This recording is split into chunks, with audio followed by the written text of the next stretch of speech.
Trabalhei meses ao lado da mulher dos meus sonhos, sem saber que ela era CEO. Nunca imaginei que minha vida mudaria por causa de um tropeço em uma cafeteria. Era uma manhã nublada, daquelas em que o ar parece mais pesado que o normal. Eu tinha acabado de me mudar para a cidade para começar um novo emprego em uma empresa promissora. Estava nervoso, com o nó da gravata torto e uma pasta cheia de documentos que eu fingia revisar só para parecer confiante. Foi aí que eu vi ela pela primeira vez. Na fila da cafeteria, estava uma mulher com um ar elegante, mas ao mesmo tempo simples, como se tivesse nascido sabendo o que era ter presença. Cabelos presos de forma despretensiosa, um sobretudo bege, um perfume leve que preenchia o ambiente. Ela olhava o cardápio com calma, e eu olhava para ela tentando não parecer um completo idiota. De repente, ela se virou rápido demais e tropeçou. Instintivamente, estendi a mão para segurar. Nossos dedos se tocaram por um segundo. Senti uma faísca. Literalmente. Ela sorriu, um sorriso simples, mas cheio de calor. Obrigada, sou desastrada quando estou com pressa, disse. Sem problemas, acontece, respondi, gaguejando como um adolescente. Ela riu baixinho. E naquela risada, juro, parecia que o tempo parou. Quando percebi, ela já tinha ido embora. Eu nem perguntei o nome dela. Só fiquei ali, com a mão ainda quente e o cheiro do perfume no ar. Nos dias seguintes, comecei a vê-la com frequência, na mesma cafeteria, em uma livraria próxima, até em um parque onde eu costumava caminhar. Sempre de forma casual, sempre no momento certo. Parecia coincidência, mas tinha algo nela que me puxava como um imã invisível. Eu me pegava procurando aquele olhar em meio à multidão, e quando o encontrava, era como respirar de novo. O mais curioso, nunca falávamos sobre trabalho, nem sobre nossas vidas. Era como se fôssemos dois estranhos que se cruzavam no meio do caos, trocando sorrisos e silêncios confortáveis. O que eu não sabia era que ela era Isabela Nogueira, a CEO da empresa onde eu acabará de ser contratado. Algumas semanas depois, o destino decidiu brincar comigo de novo.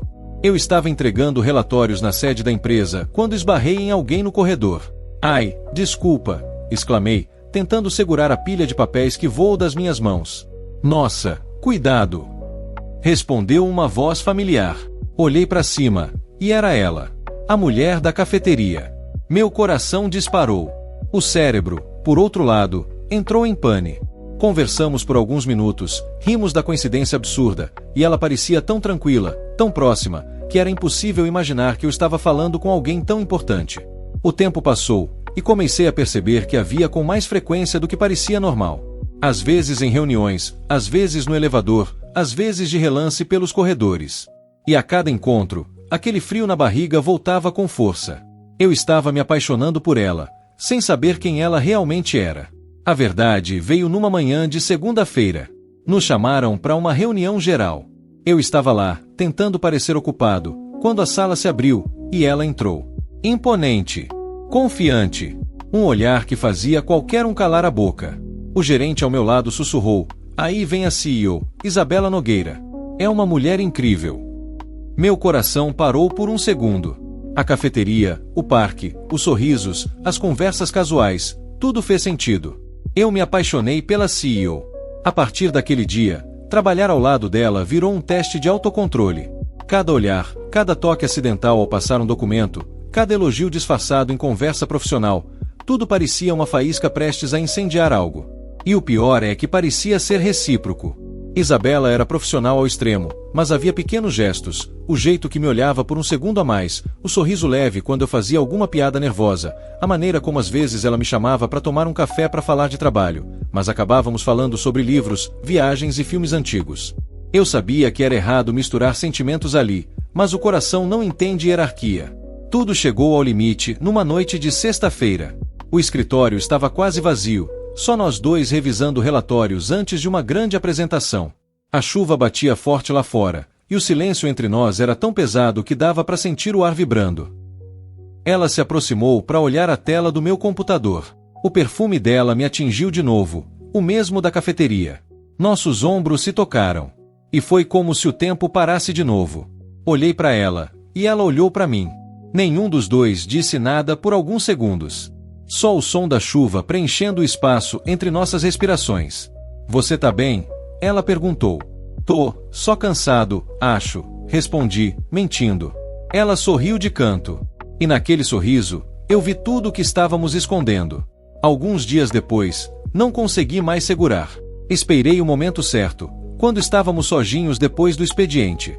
Isabela, eu preciso te dizer uma coisa, falei, com a voz trêmula. Ela se virou, curiosa. Desde o dia em que te conheci, eu sinto algo por você. Algo que não consigo mais esconder. Por um segundo, o mundo inteiro pareceu parar. Ela ficou em silêncio, me olhando. Eu senti o coração prestes a explodir no peito. Então, finalmente, ela deu um pequeno sorriso. Eu também. Foram só 2 palavras, mas pareceram o início de tudo. Nos aproximamos, e o beijo aconteceu naturalmente, suave, intenso e libertador. Foi como se todos os meses de tensão e dúvida tivessem encontrado seu ponto de paz. Mantivemos o relacionamento em segredo por um tempo. Não por vergonha, mas por cuidado. Trabalhar juntos exigia equilíbrio, mas, surpreendentemente, nos tornamos ainda mais fortes como equipe. Os meses seguintes foram um sonho. Viagens a trabalho que viravam pequenas aventuras, jantares discretos, olhares cúmplices durante reuniões. Até que um dia, ela olhou para mim e disse, Lucas, acho que chegou a hora de viver isso por completo. E foi assim que, 2 anos depois daquele tropeço na cafeteria, nós nos casamos. O casamento foi simples, íntimo, cheio de pessoas que realmente importavam. Enquanto ela caminhava em minha direção, com um vestido branco leve e aquele mesmo sorriso que me paralisou no primeiro dia, eu só conseguia pensar em como o destino gosta de brincar, e, às vezes, de acertar em cheio. Na hora dos votos, ela disse, você me amou sem saber quem eu era. E é por isso que eu nunca duvidei desse amor. E eu chorei. Porque era verdade. Nunca planejei nada daquilo. Eu só estive no lugar certo, na hora errada, ou talvez na hora perfeita. Hoje, cada vez que acordo ao lado dela, lembro do dia em que segurei sua mão pela primeira vez. E penso, o amor, às vezes, não chega com um trovão. Às vezes, ele tropeça em você numa cafeteria. Me apaixonei por uma mulher misteriosa sem saber que ela era minha chefe. Trabalhamos juntos, nos aproximamos, e depois de meses de tensão e cumplicidade, confessamos nossos sentimentos. Hoje, ela é minha esposa.